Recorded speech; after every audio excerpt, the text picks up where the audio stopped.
to the republic for which it stands, one nation, under God, indivisible, with liberty and justice for all. Guns, self-defense, concealed carry. This is the Patriot Defense Podcast. From the war room in Idaho's high desert, here's your host, Todd Echols. And I am back. It is a Sunday morning, really early in the morning, and I am tucked away in the war room somewhere in the high desert of southern Idaho. And like usual, it is very early. It's very early on a Sunday morning, and that's kind of when I pretty much do everything. I got some plans later on today, so I thought I'd get out here early and get this taken care of so you guys wouldn't go without, because once I put it off, it's really easy just to keep putting it off. You've all seen that. You know my record. I've got a record. I got a track record for these kind of things. I just wanted to jump on here and talk about what happened over the last week. It was actually pretty slow as far as class-wise, just my regular classes. We did have some fantastic weather. I had a great big, huge permit class yesterday. Had planned for that for a few months, right? The weather was supposed to be fantastic. It was supposed to be good. And then it changed about 4 days out. And we had like 30, I bet you we had, I'm going to guess, I bet we had 30 to 40 mile an hour winds yesterday for the afternoon portion, which is the shooting portion of the permit class. Luckily, it wasn't like it was real cold out, but man, was it windy. I weighted the targets down. I went out at lunch. Before we did the shooting portion, me and Magnum, we went out there, and I was like, okay, I got to hang these targets up. Couldn't even hang them up early for fear that they wouldn't be stapled to the target backers by the time I got out there. And I went out there, and man, they are just moving in that wind. They're laying clear down and popping back up, and I had to go and grab a bunch of chunks of rock and concrete and boards to spread across the base of the targets, and they were still moving. We had some wind. It was ripping through here yesterday. So that was kind of exciting, I guess. But no, good class. I always have good classes. Good permit class, lots of good shooters. And I feel like I say that all the time, but it is the truth. We just had to fine tune a couple people on their fundamentals and make sure they understood their safety. And we were off and running, smooth class, no problems. It was a pretty good way to spend a Saturday. What happened? Last podcast, I think, was it the last one? Yeah, it was the last one. I kind of came out, and I kind of was calling out my local representatives. Kind of went out on a tangent about even national representatives as far as what have they done for the 2A so far this year. And my answer was they've done nothing, right? And I even got on there and I talked about, Kash Patel being in charge of the ATF and why nothing was done and why Pam Bondi didn't do anything. Well, there was some changes this week, and I'm not saying they did anything necessarily for the Second Amendment for the 2A, but just kind of make note that Kash Patel is out. He was just kind of in there just for a little bit. He was in there as the head of the ATF. He was kind of sitting in there till they found a permanent replacement. And that permanent replacement ended up being a guy by the name of Daniel Driscoll, and I believe he's Army. I believe he's he ranked up there somewhere. But Daniel Driscoll is now in charge of the ATF. So let's see what happens. I don't know a lot about this guy. I'll be honest. I didn't do much digging. I think he's an Army veteran. He was in, I don't know what rank. I have no idea. But he's military, and he's in charge of the ATF now. Is that good? Is that bad? I don't know. I don't trust anybody anymore, honestly.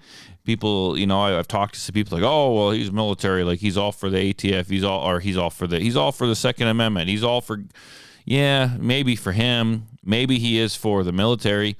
Not everyone. Just because you're military, just because you're a veteran, just because that's what you do does not mean that you're pro 2A for the average Joe out there. You might be pro 2A for the military. You might be pro 2A for yourself because you've been, air quotes, that's what I'm doing since you can't see, trained in these things.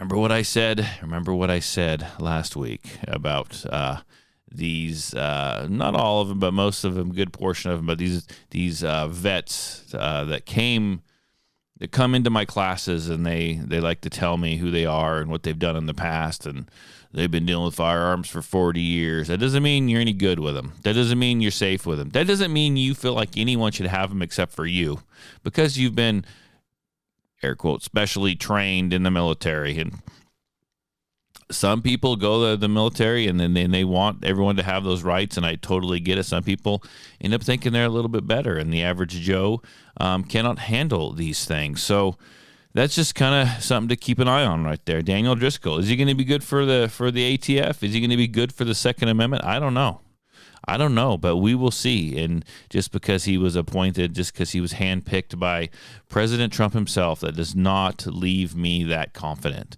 I need to see. The proof is in the pudding. The proof is in the works, right? The proof is in what is done for us, what is done to help us. And so far, again, I've seen nothing. You're like, this is going to be another one of those podcasts, isn't it, Todd? It's not. I do have some other stuff to talk about besides this, but man, this is just fresh and forefront in my mind. This is kind of what I'm focused on. And, I had a lot of people call me out when I said, so far this presidency hasn't done anything for me and hasn't. And it's only been 4 months, Todd. It's only been 4 months. I don't care. Do something for me, man. Do something for me. That's what's important to me. Do something for me. Change me some fuel prices. Lower the price of groceries. I mean, I'm dying over here, and I'm not the only person. I'm not the only family that is seeing it. I mean, it's been a long time since. I mean, not that I've got a lot of money, because I do not. That I do not. But it's been a long time since I could, had to go to the grocery store. Now we go and we say, okay, we got this much money we're spending at the grocery store, and you get this little tiny pile of goods, and you're like, that's it? Wow, I'm going to have to really limit my caloric intake for the next 2 weeks till we get paid again. Like, it's getting a little rough out there, and I know it's not just for me, just me that it's getting rough for. So thought I'd like to throw that out there. Yesterday in class, and this happens every now and then, we get people coming in and they're learning, and I just thought I'd kind of point this out.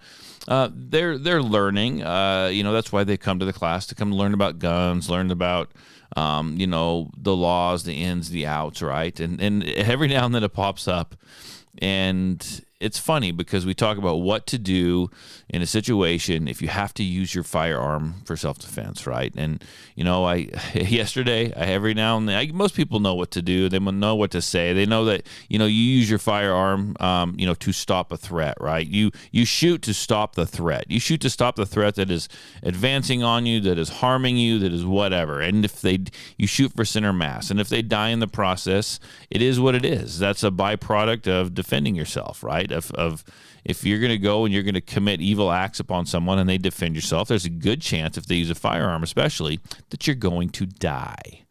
But that person defending themselves needs to shoot to stop the threat. We had a student yesterday, I shoot to kill. I'm going to shoot to kill. And we tried to explain that, so you shoot to stop the threat. You need to take that phrase, get it completely out of your vocabulary, because essentially to law enforcement, that you said to law enforcement in court, that can be used against you as premeditated murder. I shot them. I wanted to kill them. I shot them because I wanted to kill them. No, you shot them because you wanted to stop them. You shot them because they were a threat and you wanted to stop them. If they die in the process, that's a byproduct of being shot in center mass with a firearm. Okay? You shoot to stop them. Once the threat is ceased, you are done shooting them. That does not mean that you need to put away your firearm. You can keep your firearm at the ready, because just because they have stopped being a threat for a short amount of time doesn't mean they can become a threat again. And then we got into the weeds and discussed, do I shoot him in the leg? Do I shoot him in the arm? I don't want to hurt him. I just want to shoot him in the leg. Well, we'll jump on that too, and I've said it before.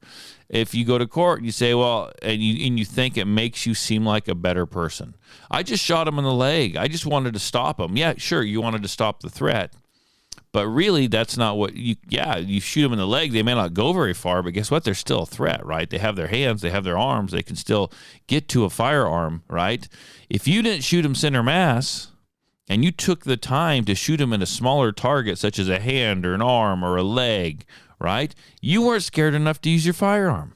Were you really scared enough for your life that you needed to use a firearm? If you took that kind of time, you shoot them center mass. You shoot to stop the threat. You do not shoot to kill. And it's usually, and I'm gonna call this without sounding bad. This is old time kind of thinking. Usually it's, well, my daddy said you always shoot to kill. Well, your daddy's dead now, and he'd probably be 110 if he was still alive. And you yourself might be 80, 90, It's the older generation that kind of tends to think this way. And they have a hard time wrapping their minds around that it's not shoot to kill, you shoot to stop the threat. This is a softer and gentler society that we live in. People can't handle the truth, but you still don't want to go to prison. You still don't want to go to jail. You still don't want to look like it's premeditated murder. And I guarantee you that when you go to court after you've defended yourself, not everyone in that jury box is for you. That judge may not even be Second Amendment a supporter or a supporter of someone using a gun to defend themselves. You don't know. And those attorneys, definitely for the other side, they're there to make you look bad. They're there to make you, pay, right? And so they're going to take anything and everything that you say, and they are going to try to twist it and use it against you and make you look like a bloodthirsty madman, when essentially you were a 75-year-old woman who was just out buying groceries and was walking back to her car, and she was attacked by a thug who didn't care if they hurt her. They wanted the money. They wanted the groceries. They wanted to assault her, and she defended herself with a firearm. And as much as when I say that, you're like, well, God, she had every right to defend herself, and she did. And there's this young thug. Maybe he's in his 20s. Maybe he's in his 30s. She's 75 or 80 years old. Like she had every right to defend herself. Like, what else is she going to do? The physical limitations are there, right? You have the disparity of forces there. But if she says, I shot to kill, well, all of a sudden, that's premeditated murder. And she was walking across the parking lot, taking her groceries back to her car, and she looked around and saw someone, and that said, I'm going to shoot to kill them. And that's premeditated murder. It is not. She was simply in the grocery store parking lot, and she was attacked. But that's how they're going to make it look. They will try to twist things and make you look absolutely horrible. So it kind of leans into something else I'm thinking about right here.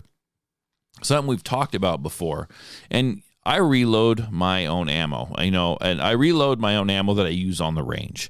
I buy a bunch too, but I do reload. You guys have heard my funny, horrible reloading stories. But yeah, so I reload my own ammo to shoot on the range. I would never reload my defensive rounds. First of all, I know how I reload, and there's a good chance that they're not going to work. I'm going to go out, and I'm going to buy defensive rounds. And it doesn't have to be the exact same thing that law enforcement works, but I would steer shy of using those weird, I don't even know the word. The rounds that you see, it's like rip rounds or rip their leg off rounds or shoot them in the head rounds or, those weird rounds that kind of come out. You want a good, solid defensive round. Go buy yourself some Spear Gold Dots. Go buy yourself some, whatever the mainstream defensive rounds are. A good hollow point, something that's going to do what it needs to do. Those are what you want. I do know of some people that carry defensive rounds that they have reloaded in their basement. And you have to be very careful when it comes to that, because that, too, even though you didn't mean to, that can be used against you as well, right? There's actually ballistic data for rounds that you buy at the store. There's not going to be any ballistic data for rounds that you handcraft in your basement. And when I start using the words like, when I say handcraft, I mean just reload, right?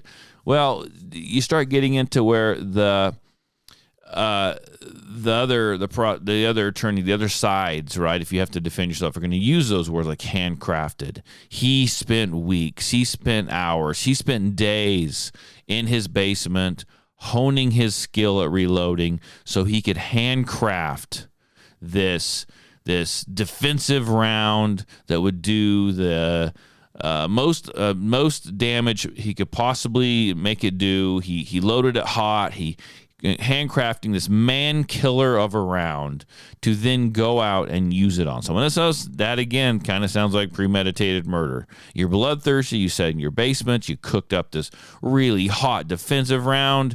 You filled it with all the powder you could. You got the nastiest bullet you stuck in there. You had the devil kiss it. You had all this other stuff, and you're going to go out and you're using this round to kill someone. Like, that's what it looks like to them. So be very careful when it comes to reloading. Reload your target rounds. Reload the stuff you go out and have fun with on the range. Take the money that you can save by doing that and go out and buy yourself some good mainstream defensive rounds, okay? It's going to suit you in the future. It's going to be better for you in the future. I promise. Hopefully you never have to experience that. But if you do, it's going to be better for you in the long run. So, okay. Kind of got off that tangent. Every now and then in class, though, I have someone that says, shoot to kill. And then we have to argue with them for freaking 20 minutes about why not. And yesterday's argument was, well, if your daughter was getting attacked, by a boyfriend or someone she knew, and you had the opportunity, wouldn't you shoot him to kill him? Well, if he's attacking her, I'd shoot to stop the threat. You just got to be so careful the way you word things. And it's kind of that undertone of, you shoot to stop the threat. If they die, they die. You go out and you train. You practice to become good. You practice to become proficient at shooting, right? Aim small, miss small. You want to be good. You want to hit your mark. You want to do what you need to do, and you train for center mass. And if you're really good and you can hold a tight little group or exactly where you want it to, and you're very accurate, that person is probably going to die. But you don't run around announcing that. You don't shoot to kill. You shoot to stop the threat. Okay, let's shift gears again. So, something that kind of came up in my class yesterday, something I think about randomly, and I've always been a little bit torn on. I mean, I know what I feel, but then I know what these ultra gun guys think. I've seen it and I've heard it, and I kind of just roll my eyes a little bit.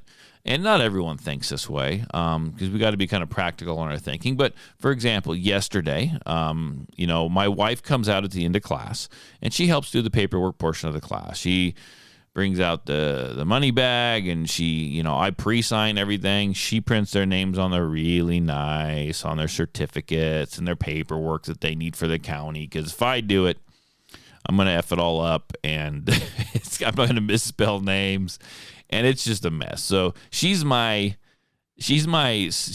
my boss, actually, my wife is. But she does the secretary, the paperwork, the technical side of it, because that's not my game. And I usually stand there and just chat with people as they come, as they're leaving, shake their hands, business card, answer questions, make sure they had a good time. It's kind of like the public relations side of it after a class. It's kind of what I do there. Well, occasionally, we are grandparents. We have 4 grandkids, and we'll have our grandkids here, or my wife will be watching the kids for one of my daughters, and that's fine, and it happens. And yesterday, we got all done with class. Don't think I'm bringing little kids to my class, because I am not. Okay, we were all done with the shooting portion. Guns were all put away. We were in the classroom. People were getting their paperwork taken care of. My wife will come out, and she doesn't want to leave my 4-year-old grandson in the house by himself. So she'll bring him out. He came out, and he's 4 years old, man. He's a good kid, but he's 4 years old. He's a little boy. And I tried to get a chair. His name's Bo. I said, hey, Bo, you sit over here, buddy, and Grandpa will talk to people. Grandma's kind of busy right now. We don't want to bump her when she's writing people's names. And I've got a table in there that's got all my training guns on it, right? It's got all the blue guns, In fact, there's not just blue. There's guns of all different colors in there. I have an airsoft guns. I've got solid plastic blue guns, green guns, yellow guns. They're all training guns. That's all they are. They're inert guns. The airsoft ones haven't even shot an airsoft BB, like nothing. They're just in there. And I'm trying to entertain him. He's being a good kid. So I said, here, come here, sit on this chair. Here's this revolver. It's a solid chunk of green plastic. It's a training gun. It looks like it was made by a 3D printer, because it probably was. So I handed it to him. And, I heard people in class, and I'm not picking on him, but I heard him go, oh, he's pointing at himself. Oh, he's pointing it at us. And, and I understand people's, he's the gun guy's, he's my grandson. He's the gun guy's grandson. Like, he should be better on guns. He's 4 years old, right? And I'm not picking on anyone. And some people, when we talk on the radio show about kids and guns, right, that's always an issue. Well, I teach them to pick up all these, you see the pictures, right? The kids with the squirt guns, the kids with the Nerf guns, and it's perfect gun safety. It's perfect whatever. Yes, you can use those guns to start training your kids on how to handle firearms. You certainly can. But I'm going to say that you can do it any time, but I want to say you're better off doing it older. And they're your kids. They're your grandkids. Teach them and train them however you want. Here's my thoughts.